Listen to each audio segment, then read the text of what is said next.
Class 9th math भारतीय भवन प्रश्नवाला 15 chapter का नाम क्या है? बेलन। क्वेश्चन नंबर 2 तक बता दिए हैं। क्वेश्चन नंबर 3 क्वेश्चन नंबर 3 क्या कह रहा है? किसी सम्मेलन की त्रिज्या क्या कह रहा है? सम्मेलन की त्रिज्या कितना है? 7 सेंटीमीटर और ऊंचाई 10 सेंटीमीटर। तो क्या कह रहा है? बेलन का वक्र पृष्ठ का क्षेत्रफल ज्ञात कीजिए, है ना? क्या कह रहा है? बेलन का वक्र पृष्ठ, बेलन का वक्र पृष्ठ क्या होता है? 2 पाई आर एच। 2 पाई का मान जब तक कुछ आपको कुछ ना कहा जाए हमेशा कितना रखना है? 22/7 रखना है ना? आर कितना है? 7 सेंटीमीटर। ऊंचाई 10 सेंटीमीटर। 7 है 7 दूनी 44 दहे के सेंटीमीटर गुना सेंटीमीटर सेंटीमीटर स्क्वायर। कोई दिक्कत? चलिए बी देखिए इसका।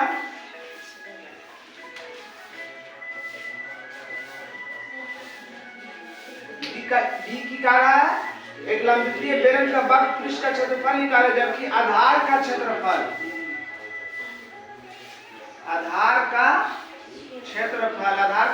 कहे तो क्या?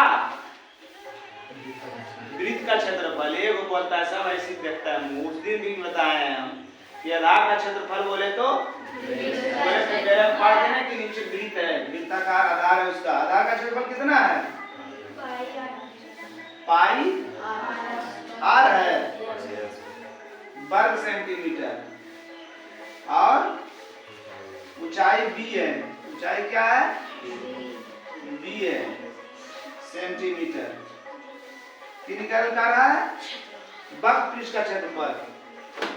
वक्र पृष्ठ का क्षेत्रफल तो वक्र पृष्ठ में क्या क्या लगता है? सोचिए। बेलन का वक्र पृष्ठ 2 पाई पाई तो बस बड़ा साधा होगा 2 पाई आर। आर है में 2 पाई आर एच। एच तो है मगर आर है। आधार के क्षेत्रफल से निकाल लेना है आर। आधार का क्षेत्रफल कितना है? पाई ए स्क्वायर। आधार का क्षेत्रफल की होता है यानी वृत्त का क्षेत्रफल पाई आर स्क्वायर बराबर पाई ए स्क्वायर। पाई आर स्क्वायर बराबर इतना तो आर बराबर पावर उछल जाएगा तो रूट में, इसलिए आर बराबर ए स्क्वायर का मतलब को गो ए तो वर्गमूल में 2 गो में से 1 गो सेंटीमीटर। अब निकाल लीजिए वक्र पृष्ठ है ना? 2 पाई आर एच। 2 पाई आर कितना लाए हैं? ए सेंटीमीटर। एच 20 सेंटीमीटर की हो जाएगा 2 पाई ए बी सेंटीमीटर स्क्वायर। पाई का मान नहीं दिया होगा, अंक नहीं। देखिए तो पाई का मान क्या है? पाई दे दिया है, 22/7 दे दिया है। इतने है। चलिए बेटा ले उतार लीजिए इसको। चलिए देखिए आगे कौन नंबर? सी नंबर। क्वेश्चन देखिए 7 डेसीमीटर व्यास। व्यास कितना है? डेसीमीटर। उसके बाद 5 डेसीमीटर ऊंचाई। ऊंचाई कितना है? 5 डेसीमीटर। तो कितनी निकाल रहा है? वक्र पृष्ठ है, वक्र पृष्ठ निकालना है ना? तो व्यास ये बनता है क्या निकालना है? इसको क्या निकालना है? आर निकालना है। आर बराबर d/2 7/डेसीमीटर है ना? चलिए निकाल लीजिए कौन चीज? वक्र पृष्ठ निकाला है। वक्र पृष्ठ का क्षेत्रफल की होता है 2 पाई आर एच। 2 पाई के मान आर कितना है? आर कितना है जी? 7/2 जो ऊंचाई कितना है 5, 7 7 2 2 22 पचे 100 वर्ग डेसीमीटर ना। डेसीमीटर स्क्वायर का मतलब वर्ग डेसीमीटर। और दिक्कत ये सब तो आसान है। आगे वो नंबर डी क्वेश्चन देख रहे हैं। एक ऐसे बेलन का वक्र निकाले जिसके आधार की परिधि दिया हुआ है। क्या है? क्या दिया हुआ है जी? आधार की परिधि। आधार की कितना दिया हुआ है? 88 सेंटीमीटर और ऊंचाई ऊंचाई क्या है? 5 सेंटीमीटर। निकालन की क्या रहा है? वक्र की होता है 2 पाई r h है ना। r है एक रंगले r नहीं है तो परिधि से r निकाल लीजिए और जरा सा बुद्धि लगाइएगा। जरा सा बुद्धि लगाइएगा ना तो परिधि भी होता है 2 पाई r। क्या होता है? 2 पाई r। 2 पाई r है। अब वक्र पृष्ठ में क्या होता है? 2 पाई r h। तो 2 पाई r का मान समझो 88 दिया हुआ है। क्या बोले हम? आधार की परिधि 88 सेंटीमीटर। आधार की परिधि की होता है 2 पाई r बराबर 88 सेंटीमीटर। यानी 2 पाई r का मान कितना है? वक्र पृष्ठ निकाल लीजिए।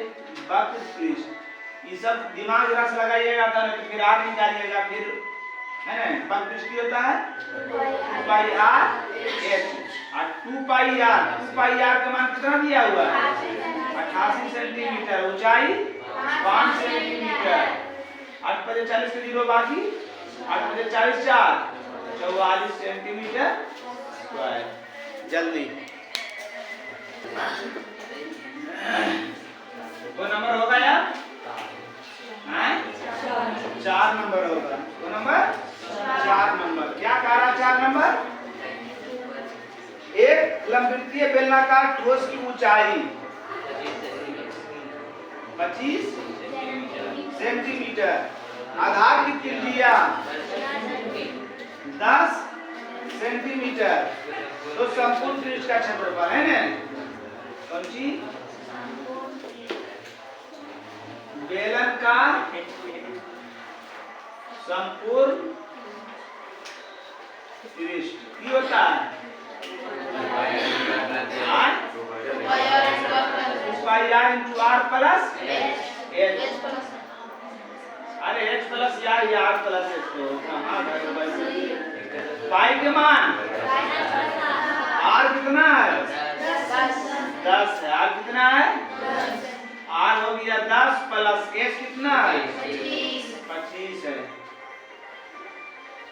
2 गुना 22 गुना 10 अब बटा 25 है 10 7 पचे 5 दूनी गुना 22 गुना 1 करेंगे 22 गुना 1 करेंगे 22 पर को सुनना उतार। चलिए आगे देखिए वो नंबर 5 के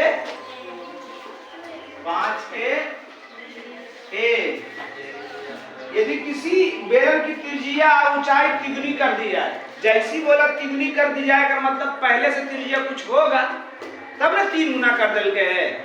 आप कहते कि जितना मतलब कि तुम्हारा हम पैसा को ना दुगना कर देंगे। एक मतलब तुम्हारे पास पैसा कुछ है तब ना दुगना कर दे रहा। सोचना है सर ये कह रहा त्रिज्या और ऊंचाई दोनों का तिगुना कर दिया जाए तो बेलन का आयतन कितना गुना हो जाएगा। अच्छा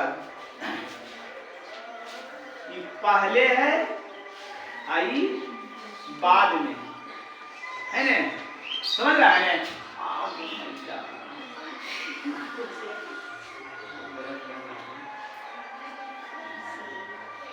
त्रिज्या और ऊंचाई। पहले से पूछने है तो आर, ऊंचाई एच। अबरी की कहोगे कि एकरा की कर देना है, त्रिज्या एवं ऊंचाई दोनों की का की गुना।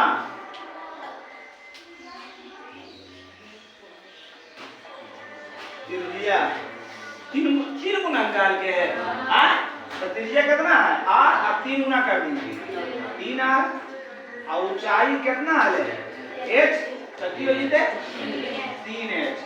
आगे कर आयतन निकाल ले जी, की होगा आयतन पाई आर स्क्वायर एच हो गए।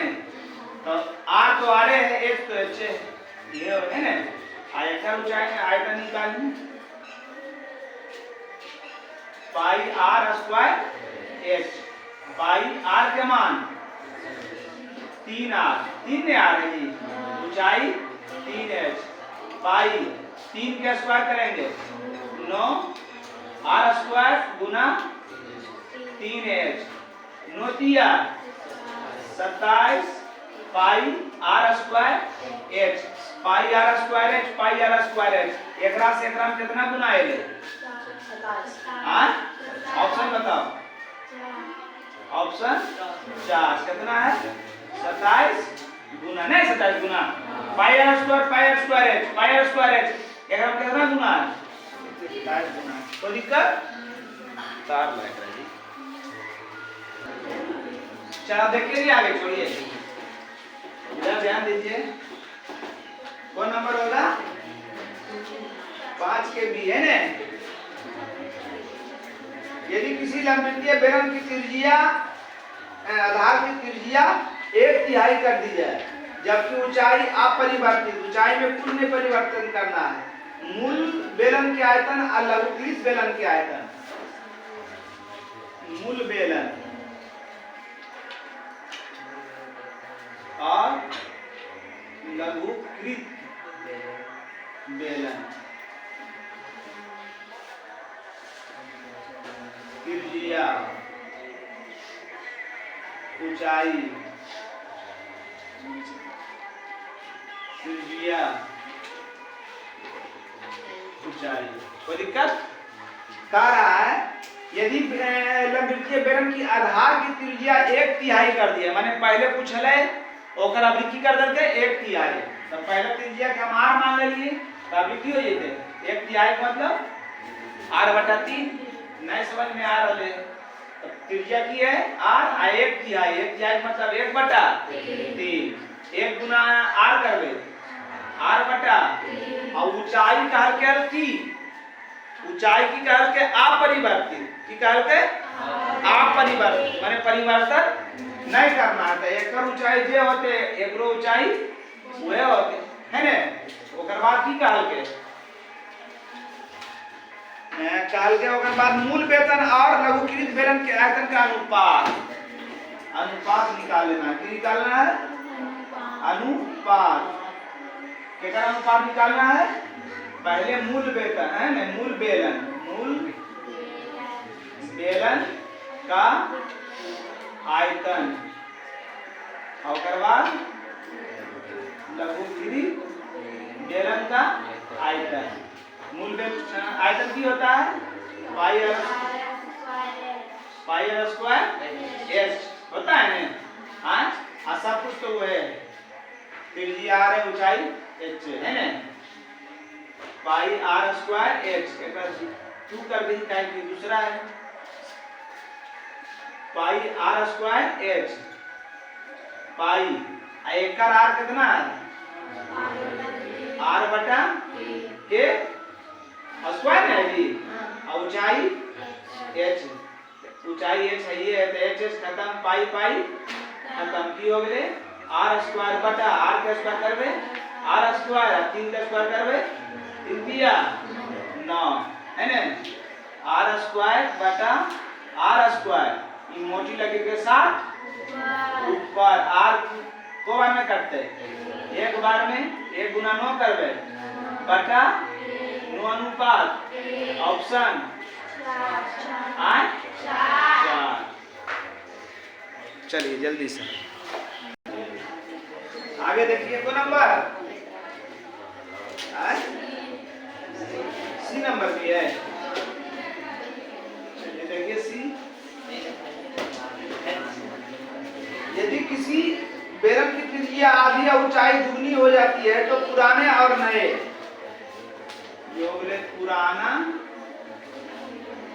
योगले नया है ना,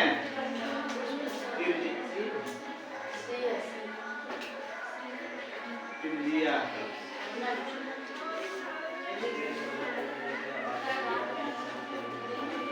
त्रिज्या ऊंचाई ऊंचाई, कोई दिक्कत? चलिए क्या कह रहा है कि किसी बेलन की त्रिज्या आधी, एक त्रिज्या आर देवे तो एक की देवे आधा माने बटा दू, आधा मतलब की होता है, और की कह रहा है त्रिज्या आधा और ऊंचाई दुगना, एक ऊंचाई h देवे तो एक ऊंचाई 2h देवे। पुराने और नए बेलन के आयतनों का अनुपात है ना,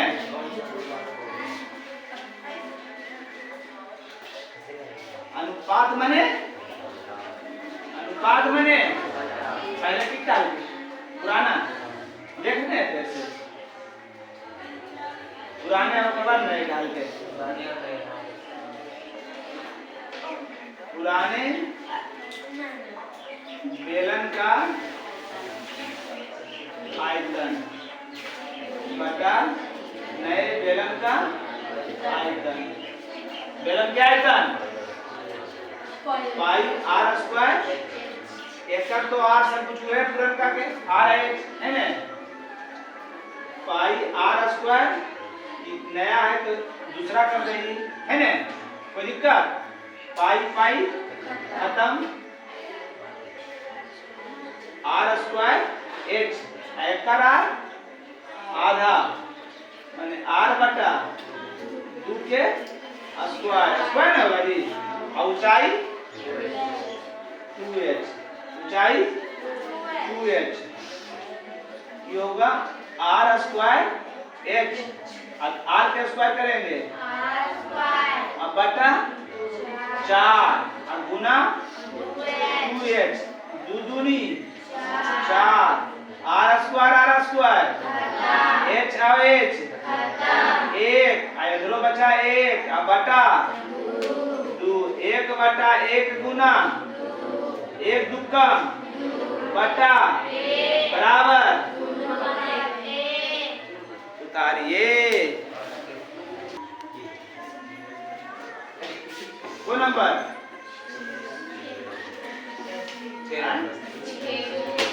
6 नंबर।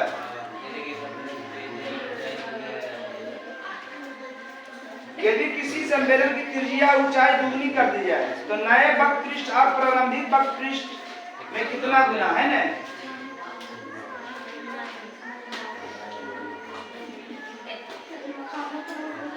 प्रारंभिक हो गए आई नए हो गए, त्रिज्या और ऊंचाई,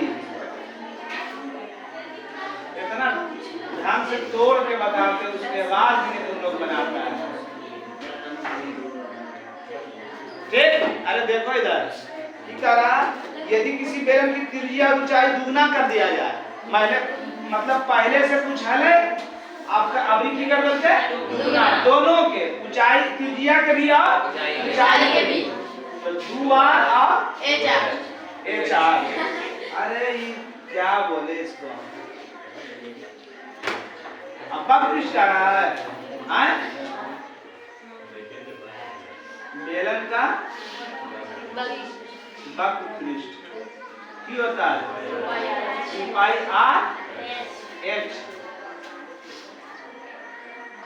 तो ये राजी जी 2 पाई r h डालिएगा सब कुछ है,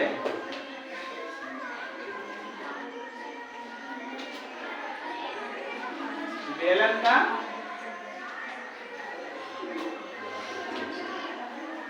वक्र पृष्ठ की होगा 2 पाई r, दूसरा न है 2 पाई r के मान दो आर एच के मान 2h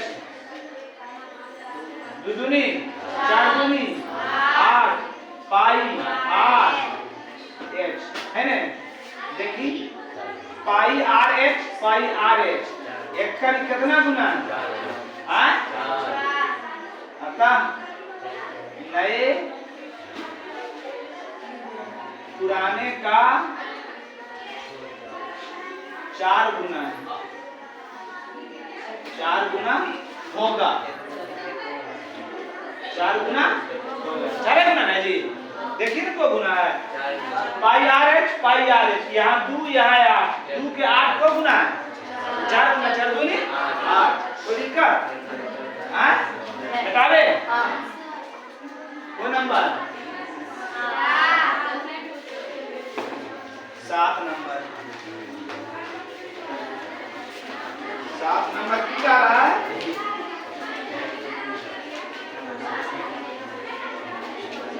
समान ऊंचाई दोनों के समान। दो बेलन की त्रिज्या है, दो त्रिज्या है ना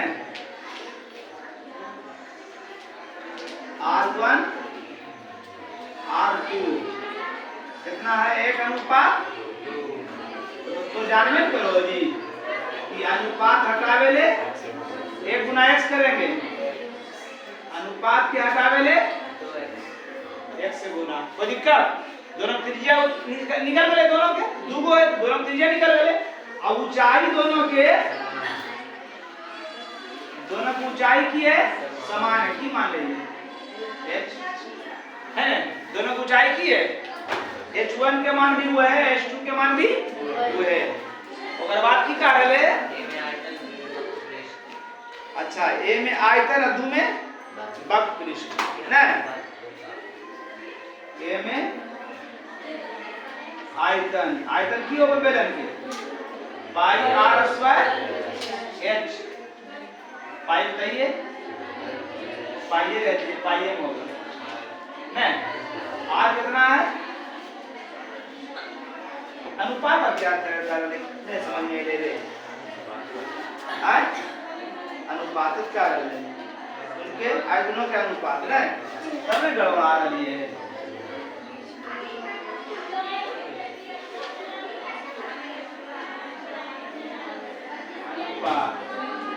पहला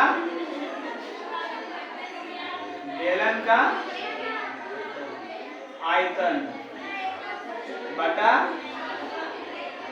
दूसरा बेलन का आयतन पाई आर स्क्वायर पहला है पाई या पाई पहला त्रिज्या की है x के स्क्वायर और ऊंचाई तो दोनों समान है और दूसरा का त्रिज्या कितना है 2x के स्क्वायर और ऊंचाई समान है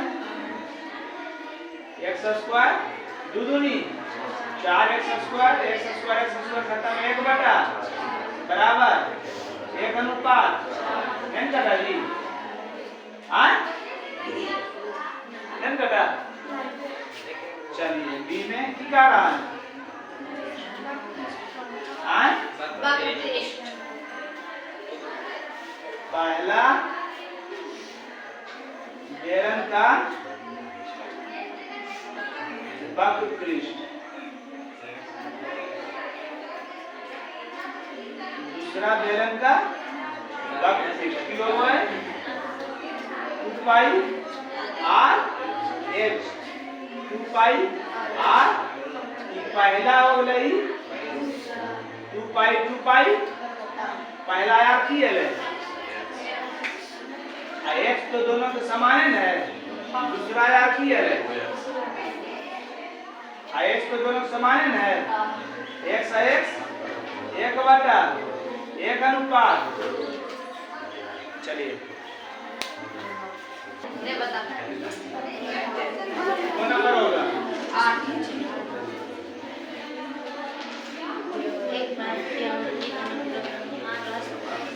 क्या कहा 1 पाई पाइप का आंतरिक काट का क्षेत्रफल है ना,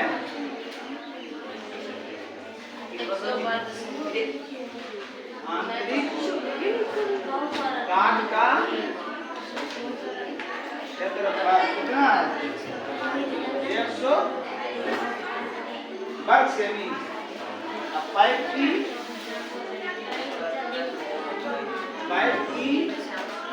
लंबाई बोलो या ऊंचाई बोलो, बात तो कितना पानी आएगा, यानी पाइप का क्षमता, पाइप है ना, एकदम कितना पानी है, जैसे अगर आयतन निकालोगे जितना आगे हुए अपने पानी है। पाइप का आयतन आंतरिक अनुप्रस्थ काट का क्षेत्रफल है लिखा है, समझ गया है? नहीं लिखे हम पूरा, अनुप्रस्थ काट का क्षेत्रफल लिखा हुआ है। अनुप्रस्थ काट का क्षेत्रफल अगर दिया हुआ है तो इसके लिए वो सूत्र है, पेज नंबर 356, नीचे चित्र बना हुआ है। पाइप का आयतन बराबर अनुप्रस्थ काट का क्षेत्रफल गुना लंबाई या ऊंचाई। अनुप्रस्थ काट का क्षेत्रफल कितना है? 100 सेंटीमीटर स्क्वायर, 10 ऊंचाई 10 सेंटीमीटर, 100 गुना 10 करेंगे 1000 सेंटीमीटर स्क्वायर गुना सेंटीमीटर, अपने उत्तर होगा। हाँ, माने इतना सेंटीमीटर आया आयतन होगा, तो 1 सेंटीमीटर बराबर 1000, 1 सेंटीमीटर की बराबर कितना लीटर होता है?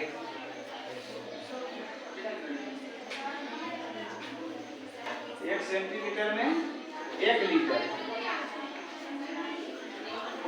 है ना, इसलिए 1000 सेंटीमीटर की बराबर 1 गुना 1000 लीटर बराबर 1000 लीटर। यदि उत्तर 100 लीटर,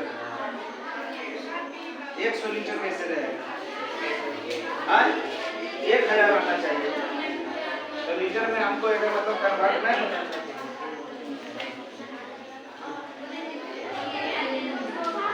कितने सौ लीटर है? लीटर वाला कन्फर्म नहीं है, आप बता रहे हैं 1 लीटर बराबर 1000 घन सेंटीमीटर, 1 लीटर बराबर नहीं, लीटर में लाना रहा है, वो एक याद नहीं था। 1 लीटर बराबर 1000 घन सेंटीमीटर, नहीं घन सेंटीमीटर के मान दिया हुआ है ना, तो चूंकि 1000 घन सेंटीमीटर बराबर 1 लीटर नहीं, इसलिए 1 घन सेंटीमीटर बराबर 1000 की 100 है, 1 लीटर बराबर 1000 घन सेंटीमीटर, 1000 घन सेंटीमीटर 1 लीटर, उत्तर तो सही है। कितना उत्तर हुआ है? 100 लीटर। फंसा दिया झूठ मूठ के। देखो तो और कोई किताब में जी सही है, सही है, तुम लोग ध्यान नहीं दिया। लंबाई 10 मीटर है, ध्यान देवे नहीं करता, हम क्या करें? प्रश्न कहेंगे देखो तो देखवे नहीं करता। 10 मीटर है, देख लो, हम 10 सेंटीमीटर दिए तो गलत आंसर आएगा करेगा। क्या है? 10 मीटर है, देखिए किताब, अब सेंटीमीटर में इसमें कन्वर्ट करो, तो 10 गुना 100 बराबर 3 शून्य में कितना सेंटीमीटर आ गया है। लंबाई कितना हो गया? 1000 सेंटीमीटर, माने 3 और 2 5 शून्य हो जाएगा, 1 2 3 4 5 शून्य, इतना सेंटीमीटर। 1 लीटर में इतना घन सेंटीमीटर, मतलब कि हम घन सेंटीमीटर में मान निकाले तो घन सेंटीमीटर पहले रखेंगे। 1000 घन सेंटीमीटर बराबर 1 लीटर, तो 1 घन सेंटीमीटर बराबर 1/1000 लीटर है ना, तो 1 घन सेंटीमीटर बराबर 1/1000 लीटर। कितना घन सेंटीमीटर निकाले? 1 पर 5 शून्य, 2 2 4 1 5 से शून्य है ना, बराबर 1 बटा 1000 गुना 1 पर कट गया जी। आज भी सही है ना, कितना लीटर, 3 शून्य 3 शून्य 7 बराबर 100 लीटर। कर लीजिए।